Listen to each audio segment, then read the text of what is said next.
कंत्राटी वीज कर्मचाऱ्यांनी घोषणा केली की आम्ही आंदोलन स्थगित केलेलं आहे। नेमकी काय चर्चा झाली, काय सांगणार? कंत्राटी जे कर्मचारी आहेत त्यांचे काही मूलभूत प्रश्न होते, त्याच्यावर आमची चर्चा झालेली आहे। त्यातले त्यांचे काही प्रश्न जे आहेत ते अत्यंत जेन्युइन आहेत की जे निश्चितपणे सोडवले गेले पाहिजेत। ज्याच्यामध्ये विशेषतः इतके वर्ष ते काम करतायत, पण त्यांना जेव्हा नियमित भरती निघते त्यावेळी त्यांना अप्लाय करता येत नाही, कारण वयाची अट त्यांच्याकरता शिथिल झालेली नाही। त्यानंतर त्यांना त्या ठिकाणी काही ऍडिशनल मार्क दिले तर त्यांना या स्पर्धेमध्ये टिकता येईल, त्यामुळे त्या संदर्भातले काही विषय आहेत। या व्यतिरिक्त काही त्यांच्या फायनान्शियल डिमांड्स देखील त्या ठिकाणी आहेत।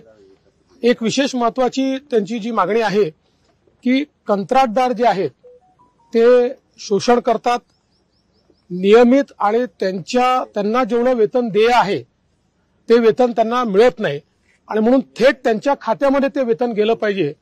तर ही मागणी जी आहे ती मला असं वाटतं योग्य आहे। आम्ही त्याचं एक मेकॅनिझम आता तयार करण्याचा प्रयत्न करू की ज्यातनं थेट त्यांच्या खात्यात त्यांचं वेतन हे गेलं पाहिजे। काही ठिकाणी खात्यात वेतन गेल्यानंतर कंत्राटदार ते वेतन विड्रॉ करून घेतोय, तर त्याही अशा प्रकरणांची चौकशी करण्याचे आदेश मी देणार आहे। कारण अशा प्रकारे जर अशी पिळवणूक किंवा फसवणूक होणार असेल तर ते देखील योग्य नाही आहे। त्यामुळे त्यालाही कशा प्रकारे प्रतिबंधात्मक उपाय करता येतील हा देखील आपला प्रश्न त्या ठिकाणी आहे।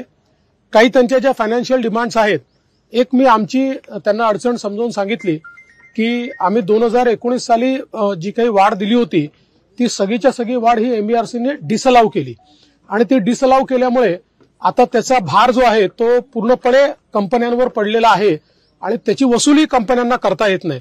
त्यामुळे आता या संदर्भात कुठलेही निर्णय घेताना ते विचारपूर्वक घ्यावे लागतील, एमईआरसीच्या फ्रेमवर्कमध्ये घ्यावे लागतील आणि म्हणून लवकरच तिन्ही जे आमचे कंपन्या आहेत त्यांच्या एमडी सोबत एक बैठक ही जी काही संयुक्त कृती समिती आहे त्या समितीची आम्ही त्या ठिकाणी करणार आहोत आणि त्या बैठकीमध्ये याच्यावर सविस्तर चर्चा हे ते लोक करतील आणि त्यात मग प्रत्येक गोष्टीत काय काय मार्ग आपल्याला काढता येईल तो मार्ग आपण काढणार आहोत। दोन गोष्टी यात मला महत्वाच्या सांगायच्या आहेत। एक की कंत्राटी कामगार जे आहेत यांच्याबद्दल शासनाचा अप्रोच हा संवेदनशीलतेचा असणार आहे, कारण शेवटी ही आपलीच मुलं आहेत आणि त्यांना देखील बऱ्याच हार्डशिपला पुढे जावं लागतं।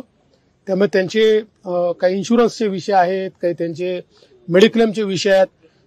टप्प्याटप्प्यानं या विषयात कसा आपल्याला मार्ग काढता येईल हाही प्रयत्न आम्ही निश्चितपणे त्या ठिकाणी करणार आहोत।